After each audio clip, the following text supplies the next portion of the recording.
ধর্ষণের অভিযোগে অভিযুক্ত যিনি ধর্ষণ করেছেন অভয়াকে আরজিকর হাসপাতালে, সেই সঞ্জয় রায় প্রিজন ভ্যানে ওঠার সময় বা প্রিজন ভ্যান করে যাওয়ার সময় একটি মন্তব্য করেছেন। কি মন্তব্য করেছেন? তিনি বলেছেন যে তাকে ফাঁসানো হচ্ছে এবং তাকে ফাঁসিয়েছে বিনীত গোয়েল। তার এই মন্তব্য নিয়ে বিরাট শোরগোল।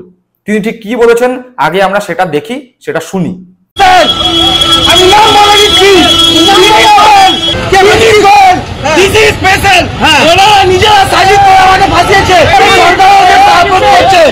সঞ্জয় রায়ের বক্তব্য বা সঞ্জয় রায় কি বলছেন সেটা আমরা দেখলাম, সেটা আমরা শুনলাম।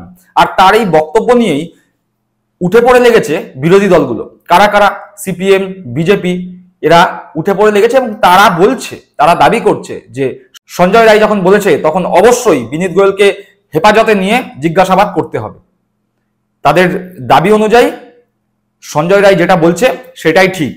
সিবিআই ভুল, ইডি ভুল, সুপ্রিম কোর্টের নজরদারিতে যেই বিচার হচ্ছে বা যেই তদন্ত হচ্ছে সেসব ভুল, কিন্তু এই মুহূর্তে ঠিক তাদের কাছে কে? ধর্ষক সঞ্জয় রায়। যাই হোক, সিপিএম এর নেতা, বিজেপির নেতা, এমএলএ, এমপিরা এই দাবি করছেন কে? দাবি করছেন সিপিএম এর বিশিষ্ট আইনজীবী, প্রাক্তন মেয়র বিকাশ রঞ্জন ভট্টাচার্য, দাবি করেছেন শুভেন্দু অধিকারী। তারা বলছেন যে ইমিডিয়েটলি বিনীত গোয়েলকে হেফাজতে নিতে হবে, সিপিআই হেফাজতে নিক এবং বিনীত গোয়েলকে এই বিষয়ে জিজ্ঞাসাবাদ করুক। আইনজীবী বিকাশ রঞ্জন ভট্টাচার্য কি বলেছেন সেটি একবার আমরা শুনি। জল্পনা করে লাভ নেই, তদন্ত একটা বৈজ্ঞানিক প্রক্রিয়া, এটা সমস্ত তথ্য তুলে আনতে হবে। এখন তদন্ত একটা সূত্র থেকে আরেকটা সূত্রে তদন্ত বেরোনো যায়। যখন বিনীতের নাম করেছে, বিনীতকে জিজ্ঞাসাবাদ করতে হবে। ইতিমধ্যেই থানার ওসি তিনি হেফাজতে আছেন, ওসি কাছ থেকে জিজ্ঞাসাবাদ করে সেটা নিশ্চয়ই কিছু জানতে পেরেছে সিবিআই যে কারা কারা তাকে নির্দেশ দিয়েছিলেন। শুনলাম বিকাশ রঞ্জন ভট্টাচার্য কি বলেছেন। বিকাশ রঞ্জন ভট্টাচার্য স্পষ্ট বলছেন যে সঞ্জয় রায় যখন বলছেন, কারুর নামে যখন দোষারোপ করছেন, তখন সিবিআই এর উচিত তাকে হেফাজতে নিয়ে, অর্থাৎ বিনীত গোয়েলকে হেফাজতে নিয়ে জিজ্ঞাসাবাদ করা। অবশ্যই ভালো কথা। সিবিআই যদি মনে করে তদন্ত প্রক্রিয়ায় সাহায্য হবে বিনীত গোয়েলকে নিয়ে জিজ্ঞাসাবাদ করলে, সিবিআই করতেই পারে জিজ্ঞাসাবাদ।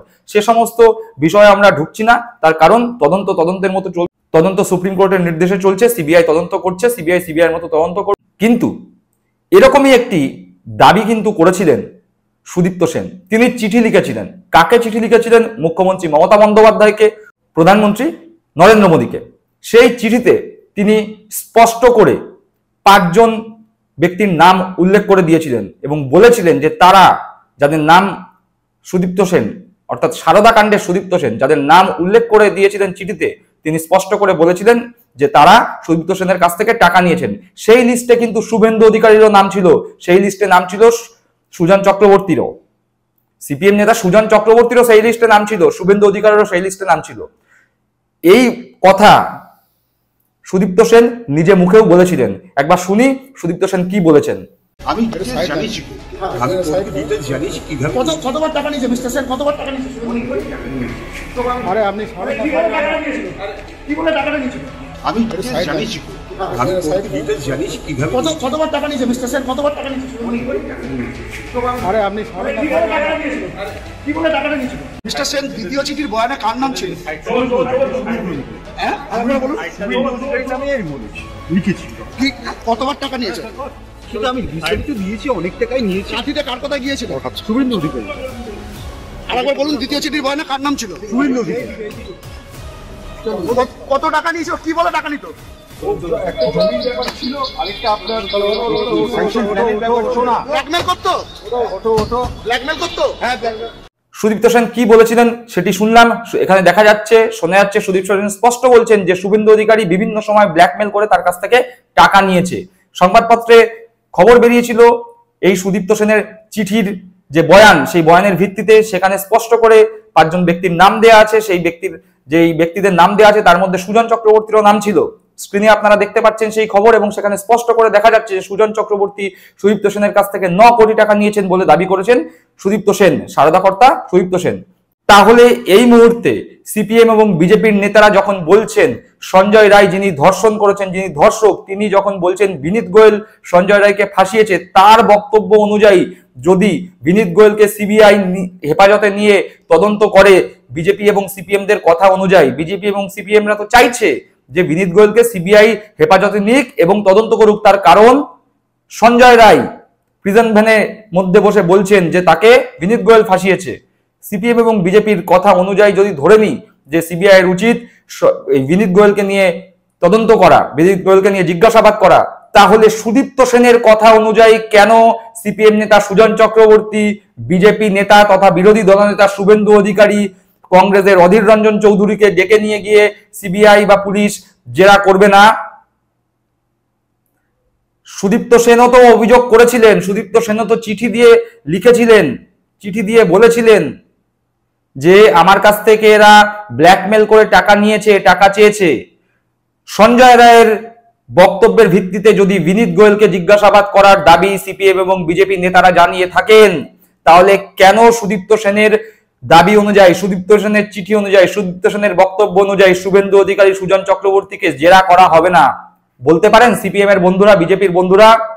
সিপিএম এর নেতা, বিজেপির এমএলএ, বিজেপির এমপিদের কাছে হাত জোড় করে বিনীত প্রশ্ন, সঞ্জয় রায়ের দাবি অনুযায়ী যদি বিনীত গোয়েলকে জিজ্ঞাসাবাদ করতে হয়, তাহলে সুদীপ্ত সেনের মুখের কথা এবং চিঠির ভিত্তিতে কেন শুভেন্দু অধিকারী, সুজন চক্রবর্তীকে ডেকে নিয়ে এসে হেফাজতে নিয়ে জিজ্ঞাসাবাদ করা হবে না? উত্তর তো দিতে হবে। সঞ্জয় রায় বললে একজনকে জিজ্ঞাসাবাদ করতে হবে, অথচ সুদীপ্ত সেন বললে জিজ্ঞাসাবাদ করা যাবে না। তখন সেটা চক্রান্ত, আর সঞ্জয় রায় বললে সেটা চক্রান্ত নয়, সেটা বাস্তব, সেটা সত্য। সময় তো ঘুরে ঘুরে আসে। ভেবেছিলেন কখনো সঞ্জয় রায়ের বক্তব্যের পরে সেই পুরনো বক্তব্য ফিরে আসবে? পুরনো বক্তব্য ফিরিয়ে দেবে, বাংলার জনগণ ফিরিয়ে দেবে। তার কারণ বাংলার জনগণ দেখছে, বাংলার জনগণ বুঝছে। সেই কারণে 14ই আগস্টের লক্ষ লক্ষ মানুষ থেকে এখন ওই দ্রোহের কার্নিভালে এসে হাতে গোনা 500 থেকে 600 লোক, আর পাড়ায় পাড়ায় এখন 1-2 লোককেও খুঁজে পাওয়া যাচ্ছে না। ভোটের ময়দানে বিজেপি সিপিএম এর হয়ে কেউ প্রচারেও বেরোতে চাইছে না। 6টা উপনির্বাচন জিততে পারবেন তো? অবশ্য পরাজয় অবশ্যম্ভাবী আপনাদের। হারবেন, হারার পরে বলবেন রিগিং হয়েছে, বুথ দখল হয়েছে, মানুষকে ভোট দিতে দেয়নি, কিন্তু নিজেদের ব্যর্থতা আপনারা স্বীকার করবেন না।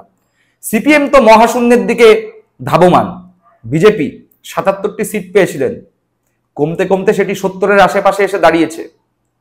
মাদারিহাট জিতেছিলেন, টিকিয়ে রাখতে পারবেন তো? ভেবে দেখুন। মিথ্যাচার, দ্বিচারিতা করার আগে 10 বার ভাববেন। কেঁচো খুঁড়তে খুঁড়তে কখন যে কেউটে বেরিয়ে যায় কেউ বুঝতে পারে না। অবশ্য গোখরো টোখরো নিয়েই তো আবার আপনাদের কারবার। আর মাটি খুঁড়ে কঙ্কাল কাণ্ডের নায়ক তো সিপিএমেই রয়েছে এখনো। তাই মিথ্যাচার, দ্বিচারিতা সিপিএম বিজেপির অলংকার, গয়না। দ্বিচারিতা ছাড়া, মিথ্যাচার ছাড়া, কুৎসা করা ছাড়া সিপিএম বিজেপি চলতে পারে না। দর্শক বন্ধুরা, আপনারা আপনাদের সুচিন্তিত মতামত কমেন্ট বক্সে জানাবেন। ভালো থাকবেন, সুস্থ থাকবেন। জয় হিন্দ, বন্দে মাতরম।